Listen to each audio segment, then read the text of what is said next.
Clerk Oswald.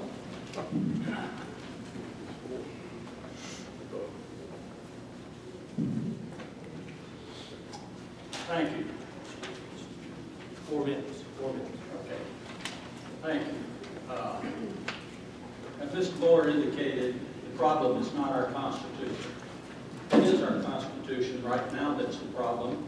This is the cover sheet of a document that represents the Constitution of the United States.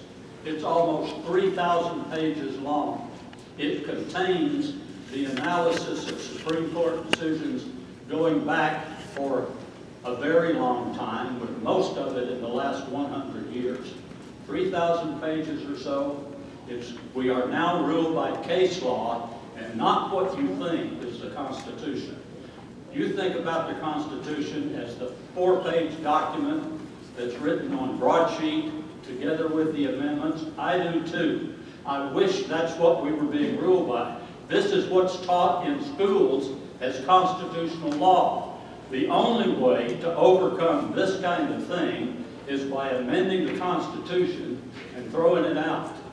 It's called CONAN, if you want to look it up. CONAN standing for Constitution Annotated. Now,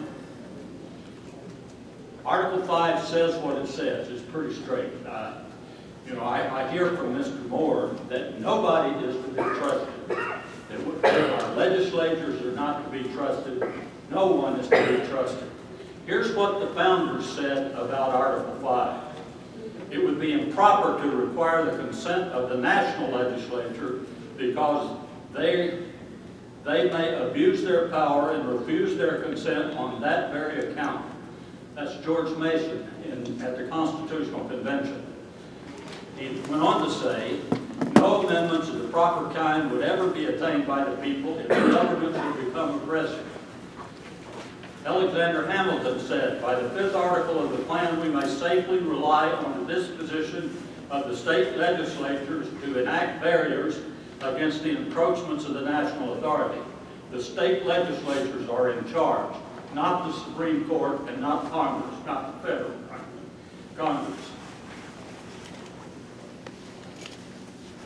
It moreover equally enables the general and state governments to originate the amendment of errors as they may be pointed out by the experience on one side or the other. I can go on with quote after quote. The ultimate arbiter is the people of the Union, assembled by their deputies in convention at the call of Congress or of 2/3 of the states. Some more modern interpretations of Article 5. Abraham Lincoln, I venture to add that to me, the convention mode seems preferable in that it allows amendments to originate with the people themselves instead of only permitting them to take or reject propositions originated by others. Through their state legislatures and without regard to the federal government, the people can demand a convention to propose amendments that can and will reverse any trends they see as fatal to true representative government. The Constitution provides for both methods, and the convention is a safety valve gaining the people a chance to get to act if Congress refuses. That's what Ronald Reagan said. Now, those are the things that you need to be aware of. When we start saying we don't trust our legislators at any level to do the right thing, then it's time to go for the guns. Yep. Thank you.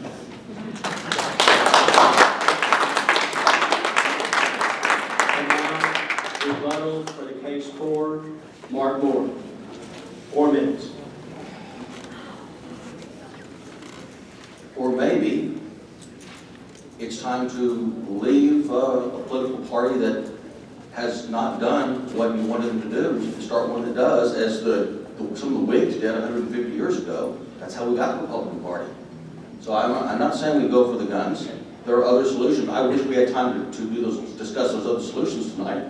But just to rebut some specific things that he said, when he quoted George Mason, I thought this might happen. That's why I have a quote from Edmund Burke and George Mason agreeing there. You know, George Mason still voted against ratifying the Constitution.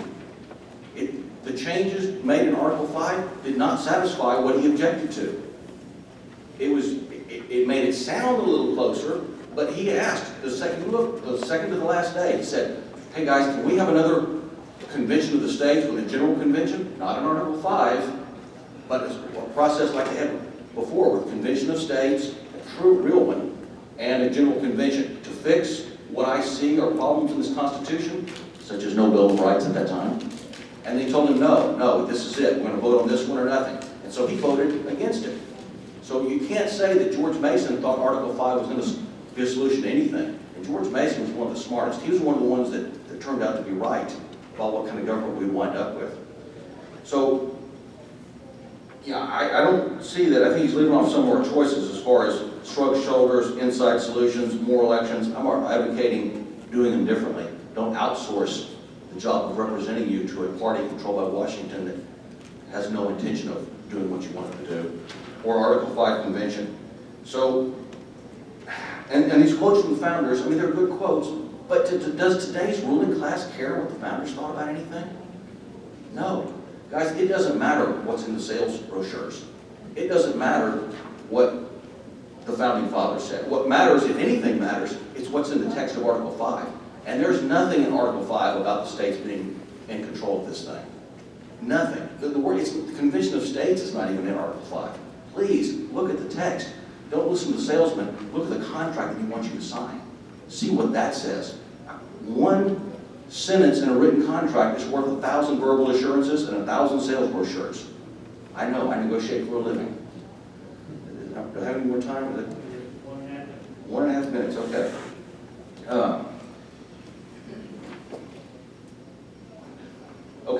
The founders wanted us to have a way for the states to change the Constitution without the federal government. No, really they didn't. Not all of them. Some of them did. The guys who lost did. George Mason, Randolph, and the delegates who left because they thought the convention was going too far, centralizing government too much. Basically the anti-federalists. They did. And so what happened was the Federalists, and some of them, Alexander Hamilton, he basically wanted a king. You know, he wanted the chief executive to serve for life and appoint all the governors.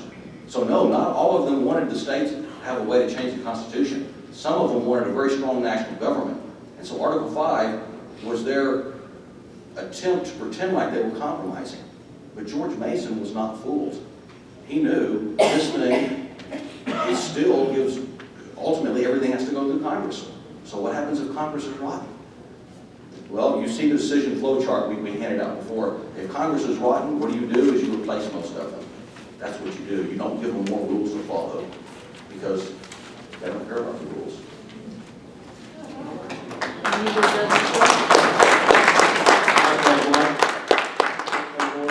We're going to have some Q&A. What we're going to do is anybody from the floor that would like to ask